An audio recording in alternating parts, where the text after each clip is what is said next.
시사회설입니다.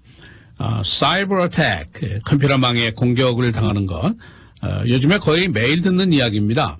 뭐 여러 가지 정도의 차이는 있습니다만은, 예를 들어서 고객의 그 개인정보, 타겟이라든가, 뭐, 홈디포라든가, 이런데 이제 그 정보를 도둑맞는 거, 이것도 큰 문제죠. 그러나 이 해커들이 연방 정부의 정보를 빼내간다면은, 이것은 훨씬 더 큰 문제입니다. 그 안에 비밀사항들이 들어있을 수 있기 때문이죠. 어제 정부가 발표한 것을 보면은, 해커들이 연방 정부의 컴퓨터에 침입을 해서, 전직, 현직 공무원, 무려 400만 명의 개인정보, 그리고 또 공무상에 관련된 정보들이 도둑을 맞았다. 이런 발표입니다. 그 범인이 누구냐? 중국 해커입니다. 중국의 그 일반적인 해커인지 아니면 중국 정부가 뒤에서 조종을 하는 해커인지 이것은 아직도 분명하지가 않습니다. 이 정보 안에 민감한 사항들이 많이 있고 또 악용할 여지들이 많이 있습니다. 그래서 FBI, DHS가 지금 수사를 벌이고 있습니다. 정부 측에서는 일단 이번 사건을 매우 쇼킹한 사건으로 받아들이고 있습니다. 그 이유는 연방정부의 컴퓨터 시스템은 굉장히 강력한 방어력으로 준비를 이미 해놨는데 이게 또 뚫렸다는 거, 이것이 이제 쇼킹한 뉴스죠. 정보기관들, 화이트하우스라든가 국무부, 스테이트 디파먼트도 이제 이미 공격을 받은 적이 있죠. 그래서 더 준비를 열심히 했는데 이게 또 뚫렸다는 게 이제 문제죠. 지금 화이트하우스라든가 국무부를 이제 침입을 한 해커들은 비밀 사항은 건드리지를 못했습니다. 그러나 이런 사실에 이제 이미 대비를 정부가 해왔었습니다. 이 컴퓨터 안보를 강화한 후에 다시 발생했다. 이것이 이제 큰 문제인데 이번 공격이 이제 그냥 돈을 벌기 위한 공격이냐 아니면은 정부의 스파이를 하기 위한 것이냐 이것은 아직 확실치가 않습니다. 이미 러시안 해커가 화이트하우스 스테이트 디파먼트를 이제 공격을 했는데 차이나가 또 이제 정부의 그 부서를 이제 공격을 했으니까 세 번째로 벌어진 정부 기관에 대한 컴퓨터 피습 사건으로 볼 수가 있습니다. 이 연방 정부의 이번에 그 피습을 받은 것이 Office of Personnel Management (OPM) 이렇게 부르는 것인데 이 부서에서는 비밀 인가 신청을 다루고 있습니다. 그리고 전반적인 연방 공무원의 개인 정보를 모두 관장하는 그런 에이전시죠. 이번에 이제 도둑맞은 정보가 400만 명에 해당하는 전현직 공무원들의 소셜 시큐리티 넘버는 물론이고 그 사람들의 정보의 직책이라든가 비밀 인가자 여부 또 어떤 근무 부서에서 무슨 일을 했는지 어떤 훈련을 받았는지 이 사람의 근무 평가는 어느 정도인지 가족 사항은 어떤지 개인의 재정 상태는 어떤지 아주 광범위한 정보가 그 안에 다 들어 있습니다. 이것이 이제 노출이 된 거죠. 이게 이제 악용될 수 있는 여지가 있는가 이게 이제 중요한 문제인데 이번에 그 정보를 도둑한 그 해커는 이 400만 명 중에서 누가 비밀 인가자인가 이걸 금방 알 수가 있습니다. 그러면 이제 이걸 악용할 수 있죠. 이 사람들의 그 이메일이라든가 이런 걸 몰래 볼 수도 있고 또 이들 이름으로 가짜 이메일을 보낼 수도 있다는 거죠. 그렇게 되면 관련 부서라든가 관련 된 인물들에게 가짜 메시지를 전송을 하게 되면은 그 업무가 교란당할 수 있는 그런 가능성도 있다고 전문가들이 보고 있습니다. 지난번에 그 러시아 해커는 오바마 대통령의 개인 그 사적인 이메일 주소까지 노출을 시켰었습니다. 이 외국 스파이들은 과연 미국 정부의 누구가 비밀 정보를 가지고 있는가 또 그 카드 에이전트라고 그러죠.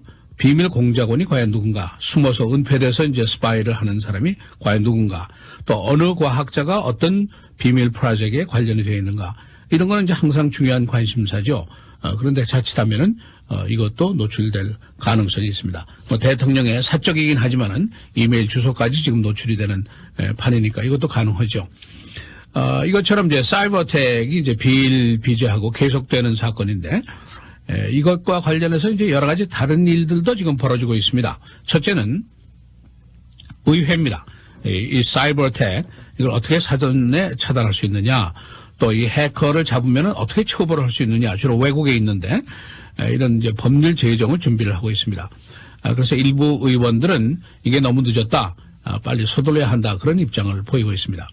두 번째는 외교 문제의 이제 중요한 의제로 이게 등장을 하게 됩니다.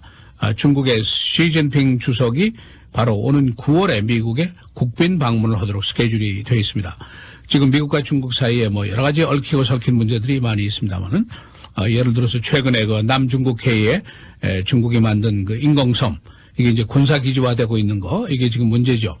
근데 이제 이번에 또 컴퓨터 그 사이버어택 해커까지 있으니까 이 문제가 이제 중요한 의제로 등장을 하게 될 것이다. 그런 예상입니다. 미국이 이미 1년 전에 중국 그 인민군의 그 해킹 유닛이 있습니다. 61398 부대 이렇게 불리는데 이 해킹 부대의 책임자 5명을 미국 법원에다가 기소를 이미 한 상태입니다. 이 사람들이 이제 미국 기업의 지식 재산의 정보를 훔쳐갔다는 그런 혐의를 받고 있죠.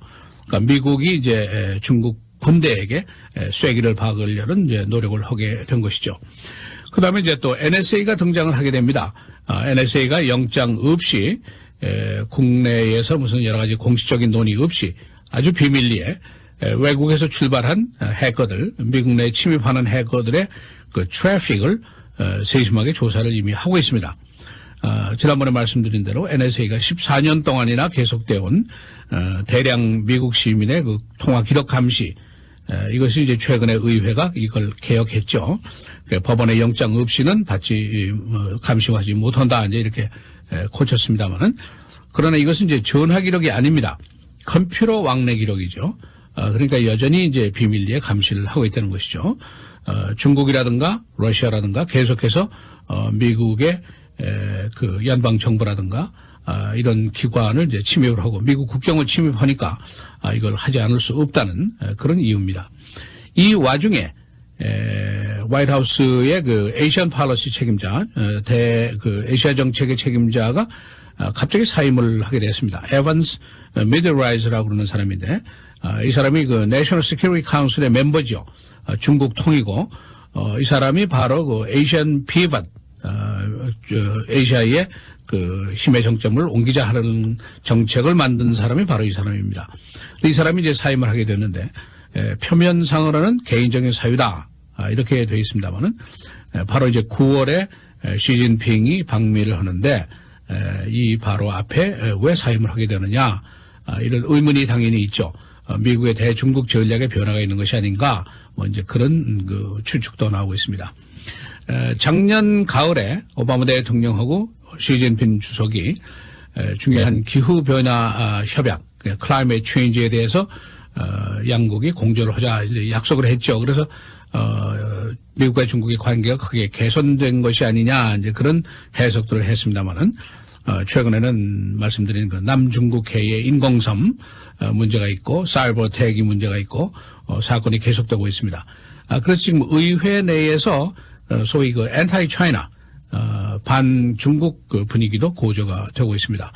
그리고 존 케리 국무장관이라든가 애쉬턴 카터 국방부 장관이라든가 이런 사람도 공개석상에서 아주 publicly 중국에 여러 가지 경고도 하고 그래서 양국의 관계가 긴장 상태가 좀 더 고조되고 있다. 그런 그 평가가 나오고 있습니다.